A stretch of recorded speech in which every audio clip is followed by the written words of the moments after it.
Hi everybody, it's Peter Diamandis again, founder and CEO of the X Prize Foundation, executive chairman and co-founder of Singularity University, and the co-author of the New York Times bestseller, Abundance, The Future is Better Than You Think.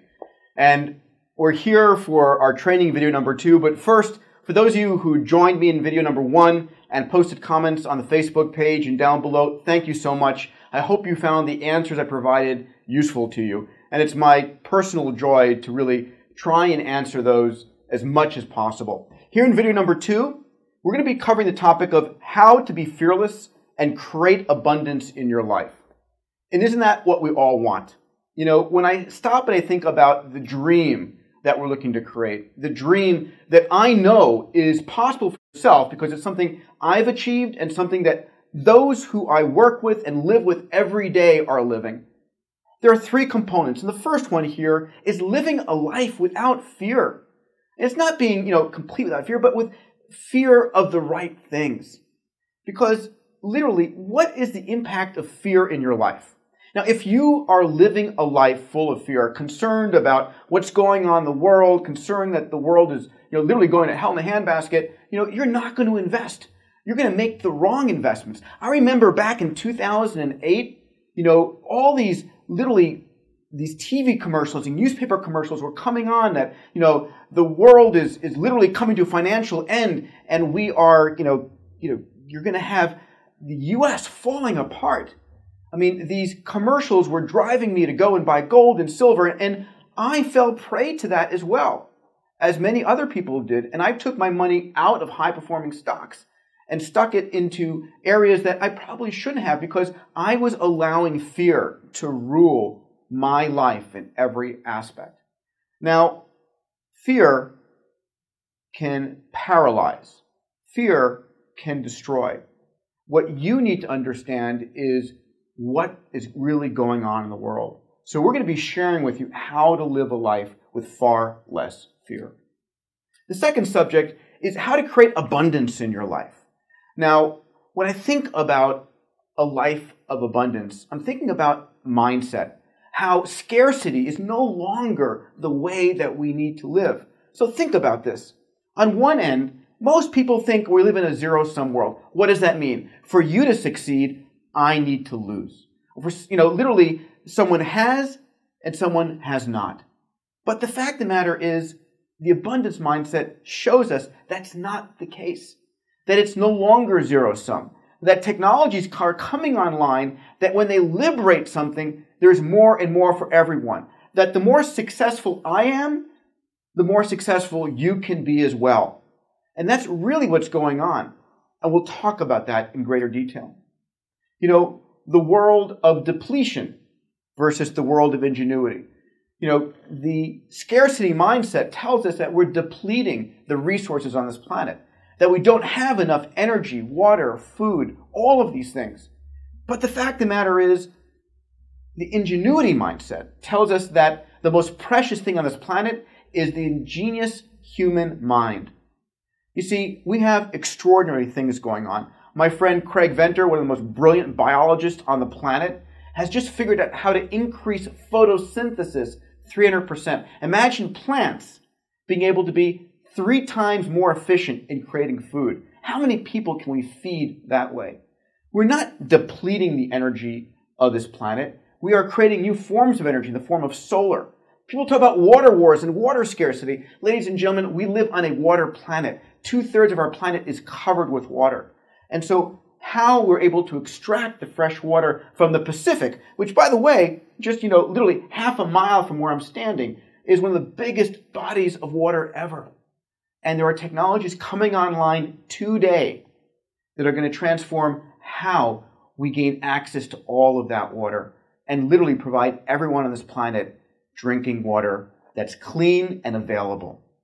And finally, literally, people who think about scarcity think about it being unfair. Think about it, that resources and brains and capabilities are unfairly distributed. But in fact, we're moving into a world where collaboration, the ability for you and me and others to work together, means that if someone else has a brilliant mind in physics or someone else is wealthy, or someone else is a great artist, we can collaborate together. In fact, the more skills they have, the better for all of us. This is a shift in mindset, that it's not just about a few have it and they're the lucky ones. No, because we can collaborate, because we're entering a world that's interconnected like never before, when they win, I win, and you win. The third part of the dream is all about making your dreams come true, and this is what this video is about. It's about using genius around the world, that you can collaborate to help you make your dreams come true. And I'm so excited to share this with you because it's made my dreams come true in every aspect and can yours as well. So I want you to think about the following. What's the impact of you not having your dreams, not following your dreams? I mean, I know for me, if I know what I'm supposed to be doing on this planet and I'm not, it's depressing. It literally becomes, you don't want to wake up in the morning. You're bummed. But imagine if instead you could not only pursue your dreams, but make them happen. For me, it's about following my bliss. And if you're following your dreams, if you're following what you were put on this world to do, you're not even working a day in your life. You're playing, you're enjoying. Because you can make a career out of anything these days. So why not make a career out of the things you so love, out of making your dreams come true? And that's what we're going to talk about right here, right now. So I want to take you back to my story. See, I grew up, born in the Bronx, grew up in New York, immigrant family, with the vision, a passion of wanting to fly into space. And when I did the calculations, I realized that, my chances were 1 in 1,000 of ever becoming a NASA astronaut. And what I decided to do instead was follow a page from the playbook of Charles Lindbergh. You see, in 1927, Lindbergh ended up crossing the Atlantic Ocean to win a $25,000 prize.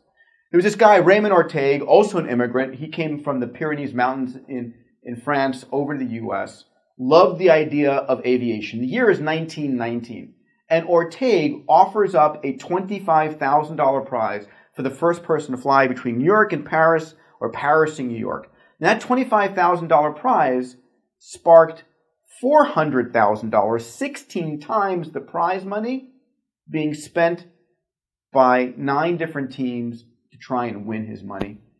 And Lindbergh, by far the underdog, he was called the Flying Fool. No one would sell him an airplane or an engine to try and make that trip because they thought he was going to fail.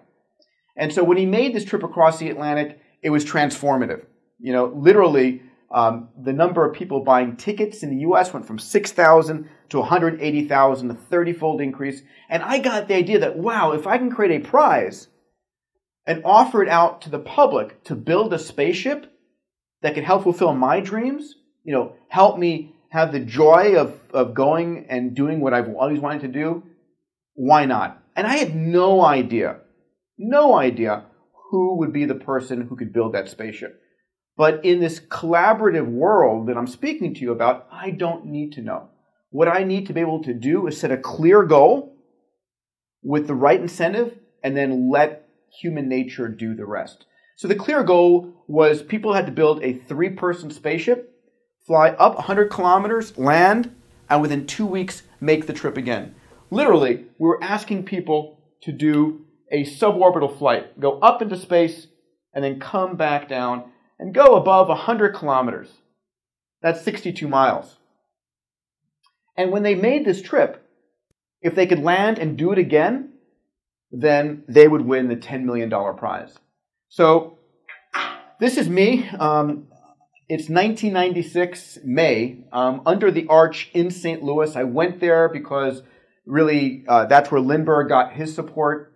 And I raised about $500,000 of money from people in the St. Louis community who believed in my vision. And I made a very bold, very daring decision to announce the $10 million prize without the money in my pocket. Now, we're going to talk about a little bit more later in the series about how you make those kinds of bold decisions in your life. Because I know if I had not made that bold decision right then and there, we would be having this conversation right now.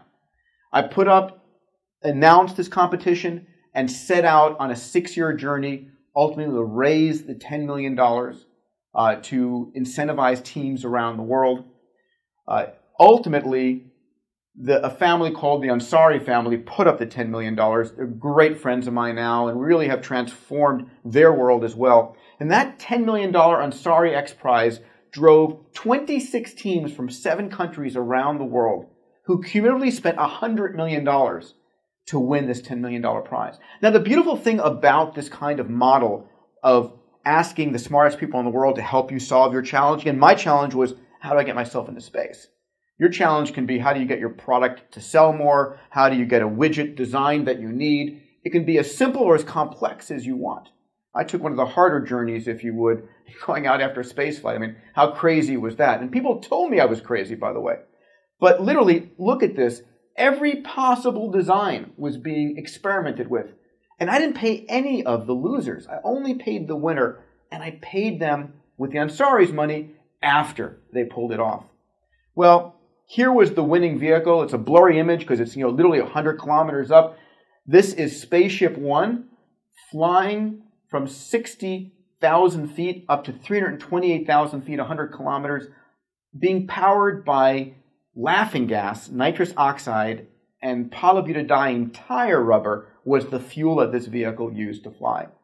And here we are at the winning moment. This is October 4th, 2004.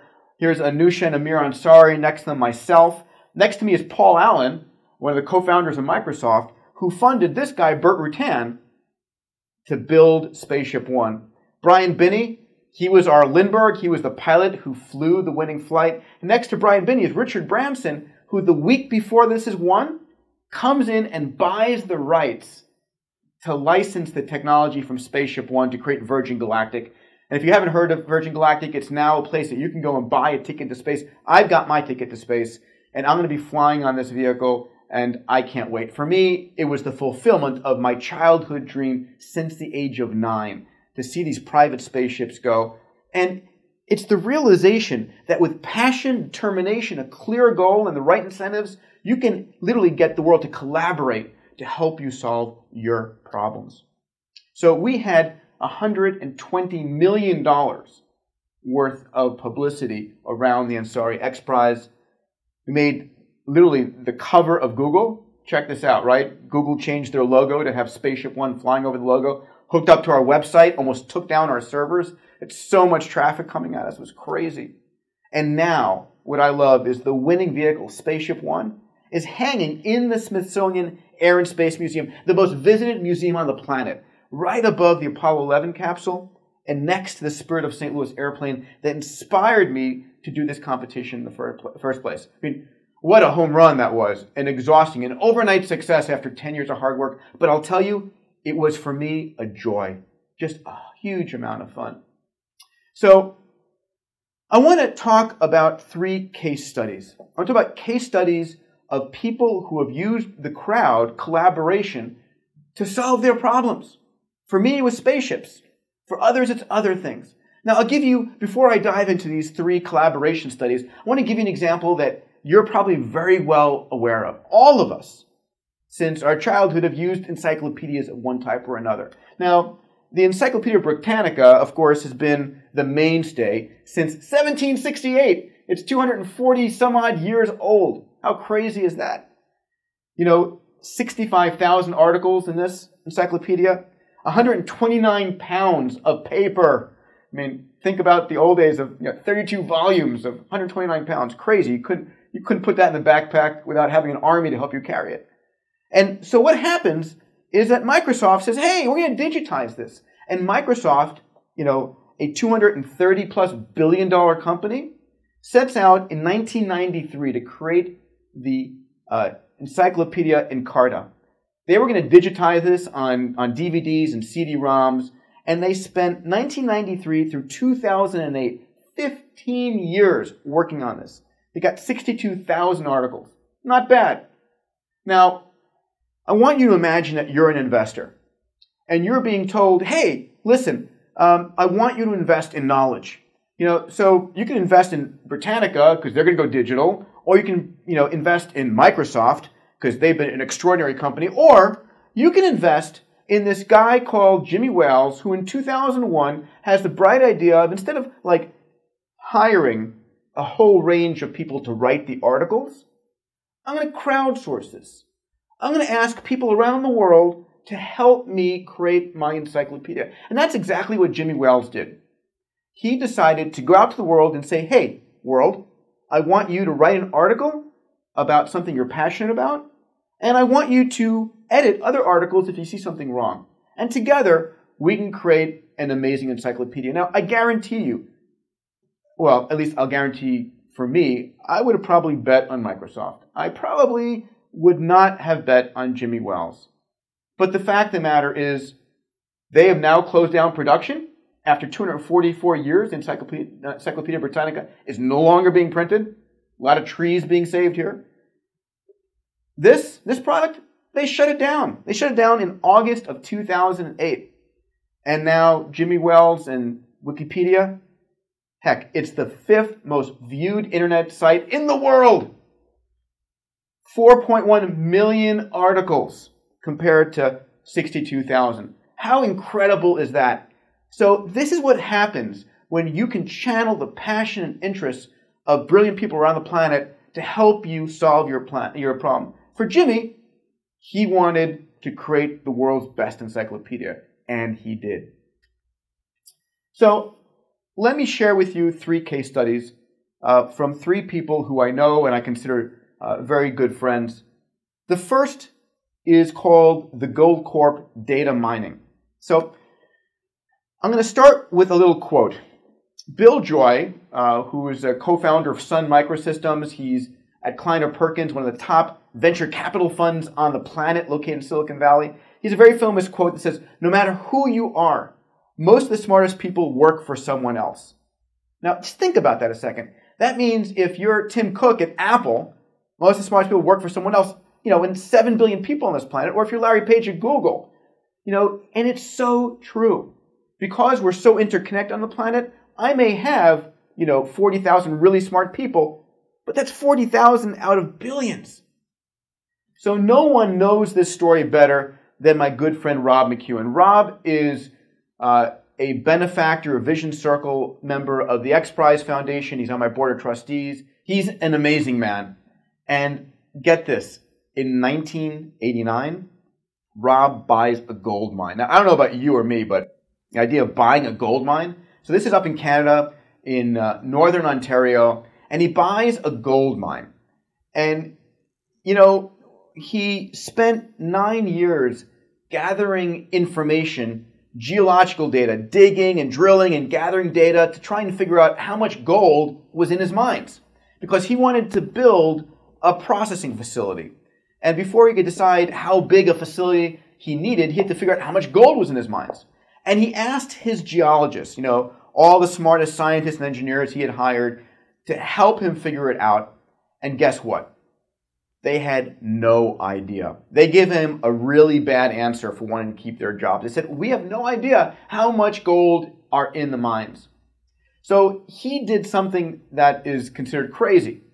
If you and I, had a gold mine, at least if I had a gold mine, where would I put all of the geological data? Where would I put the data that I had collected from the mines? Typically, you'd put it in a safe, right? You'd stick it behind the firewall from your computer system. You'd hide it from your competition. But Rob did something very different. He decided he was going to put up a $500,000 prize, $500,000, a large amount of money, for me at least. And he decided he was going to put up a prize and take all of the data that he had collected, all the information from his mine, instead of hiding it in a safe, he was going to put it up on the web. He was going to put it on DVDs and give it to anyone who asked. And so he had 1,400 people who asked him for the data. Were members of his competition asking for the data? You bet. I'm sure all the mines in the surrounding area were like getting a fake name and asking him for his DVD information. And then he asked all of those people, tell me where I can find the next 6 million ounces of gold. Look at my data that I have and show me where the gold is in my mines, because my geologists aren't showing me.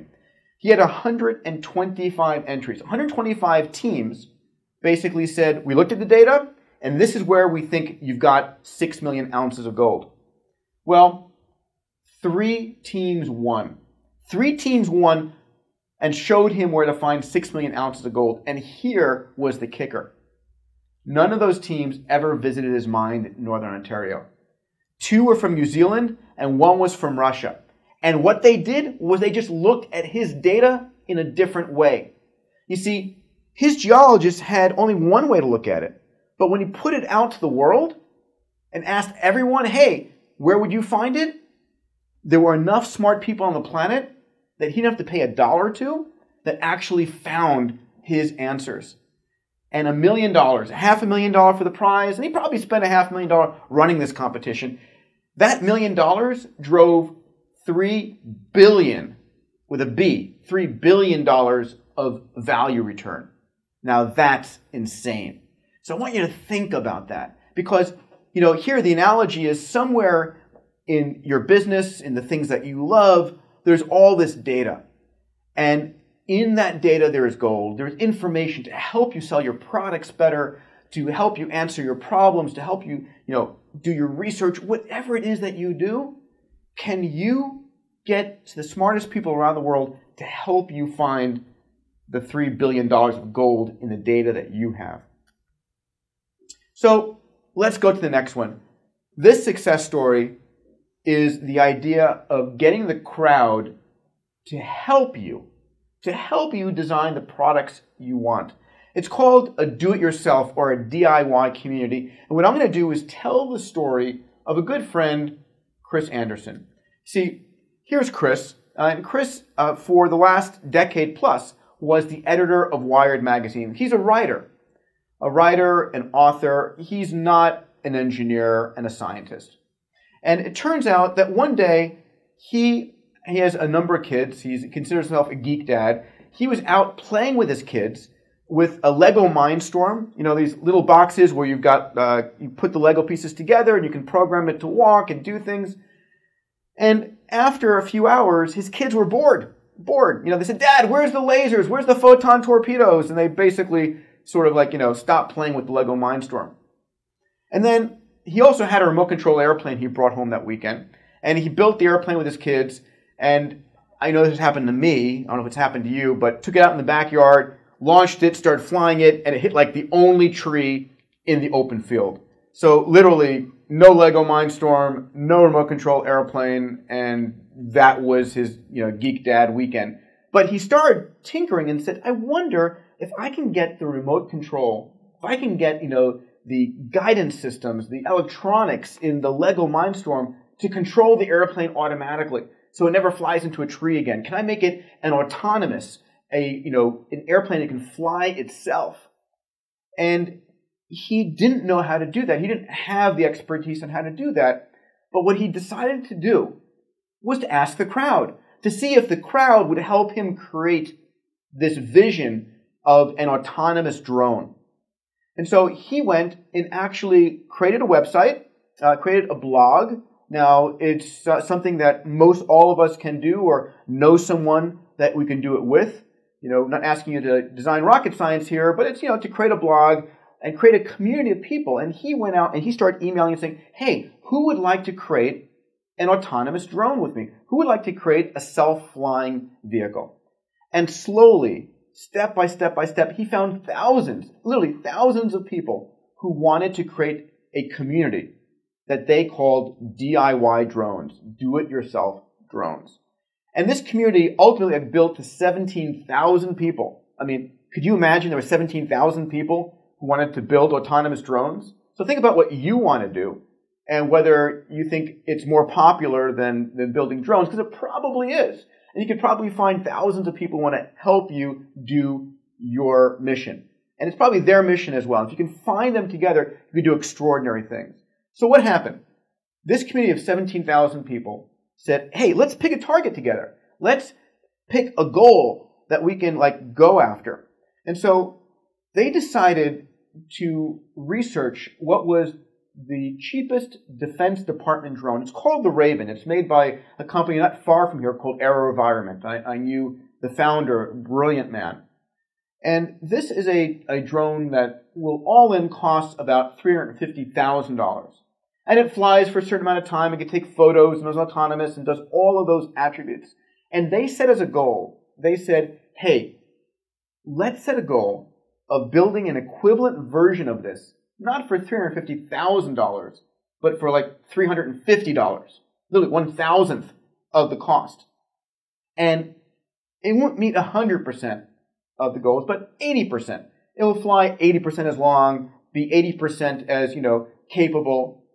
And wouldn't you know it, this community of 17,000 people literally built these vehicles called quadcopters. You may have seen them, that are able to fly, be as maneuverable, take its images, and you can buy this now. Well, you can get it for free if you want. You can download, because it's an open source community, you can download the designs and the software for free, or you can buy it from Chris Anderson's company, 3D Robotics, for just $350. I mean, that's extraordinary. So this man's dream, which he didn't know how to build this from scratch, he tapped into thousands of people who at night worked at Apple or Google or Microsoft or around the planet whose passion and dream was to do this. So just think about that. Think about your ability to tap into these individuals. So the third story, success story I want to share with you, for me is extraordinary. It's the notion of crowdfunding. So do you know that there are literally hundreds of thousands of people around the world who want to fund your dreams? Who, if you're passionate about something, if you love and want to do something big and bold enough, that they will fund you to do it? In the end of 2012, the crowdfunding arena was $2.8 billion. Over 500 different crowdfunding sites funded people just like you and just like me $2.8 billion to make their dreams come true. Dreams like writing books, making movies, starting software, starting blogs, creating communities, all kinds of things funded by the crowd. The third story I want to share with you is my friend Eric Mijigovsky. Now, Eric's a young entrepreneur with big dreams, and he wanted to create a watch that could hook up to your smartphone, allow you to literally get your emails, your text messages, whatever you want without having to take your cell phone out. Just look at your watch. And he created the first version of it, got a few $100,000 from investors, and he realized he was going down the wrong path. He needed to create something that would work with the iPhone and with Android, so he went back to his investors and he said, guys, I need a couple of $100,000 to make this work for the iPhone and the Android.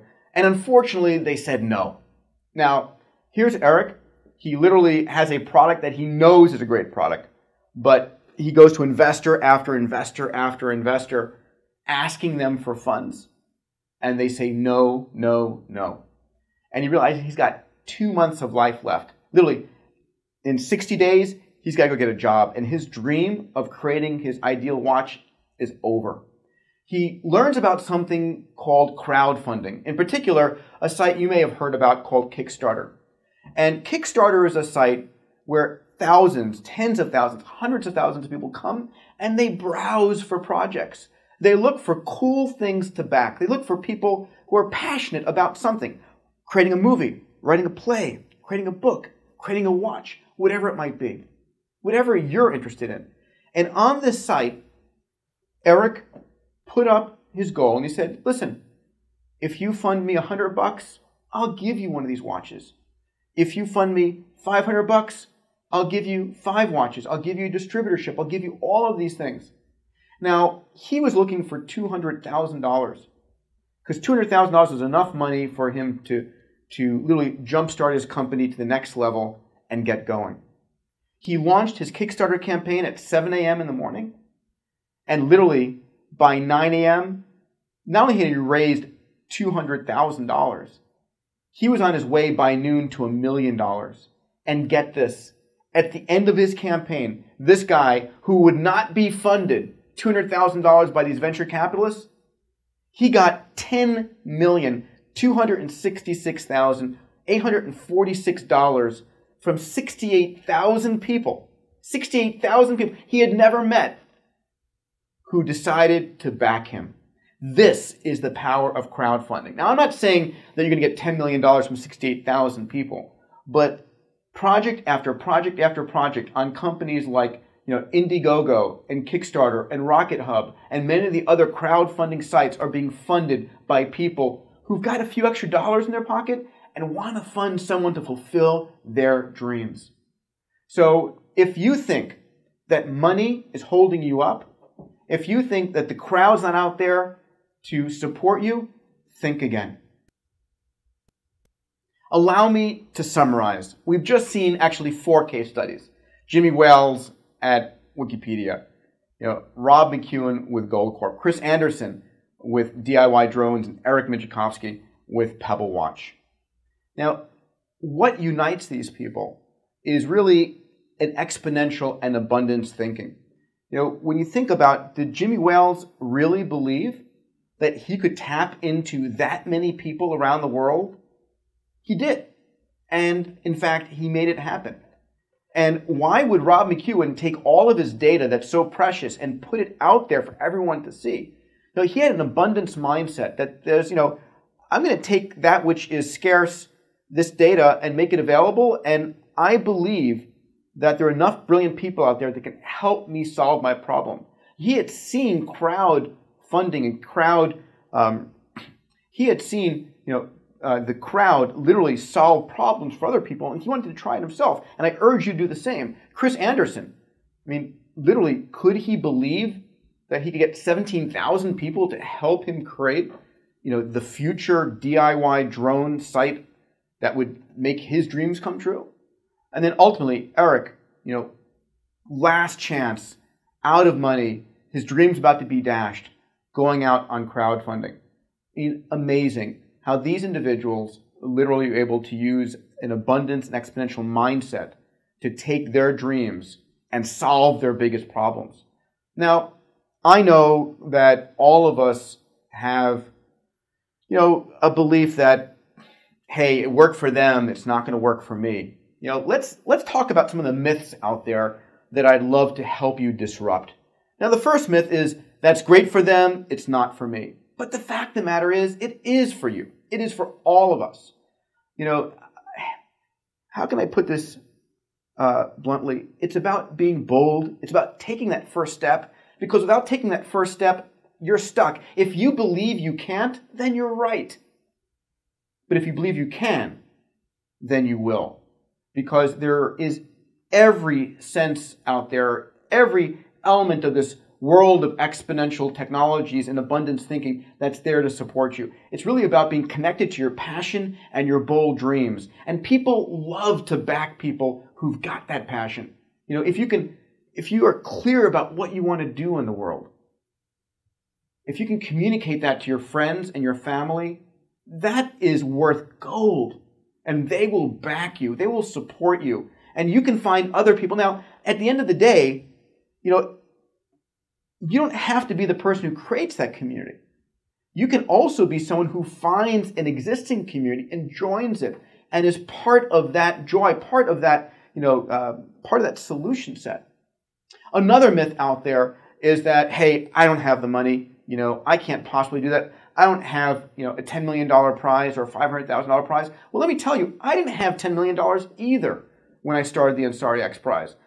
The passion and the ideas and the work that I did allowed me to go out there and attract amazing people into my life, like Anusha and Hamid Ansari, who actually funded the prize because they wanted that to happen as well. So can you find people who've got that same dream and passion as you do and bring them together with your hard work to go and make your dreams come true? And Eric Mijikovsky, he didn't have the money, but 68,000 other people did, and they're willing to back his dreams.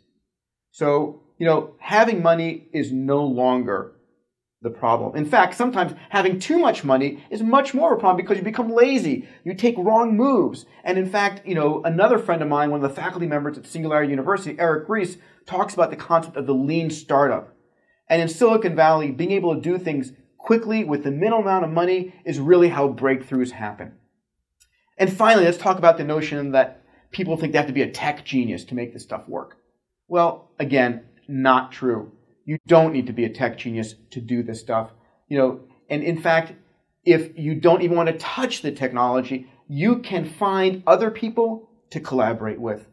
Literally, go find someone who's a senior in high school, or someone who's in college who's programming all the time, because what you have is the passion and the experience and lots of the pieces of the puzzle that they don't. Because collaboration today allows you to either be the tech genius, the guy with the funds, the guy with the passion, the guy with the know-how, the guy with the friends and the connections, because it takes a group of people. And if you can bring together a group and collaborate and bring what you have that's special, you can find a team and make anything happen. Technology is not the boundary. Technology is the enabler. Go and try. It's there. It's easy. It's becoming easier and easier all the time. So please don't believe these myths. It is for you. You don't need to have the money, and you don't need to have the technology genius to make these happen, because other people can help you make these things happen. So thank you for joining me today in this second video. You'll be receiving our third video in just a couple of days. Now, again, down at the bottom of this page, I would love to have your comments and your questions. I will do my best to answer them personally, because it's so important to me to get this knowledge out there to empower you to live a life that's fearless, that's filled with abundance, and to help you make your dreams come true. Thank you.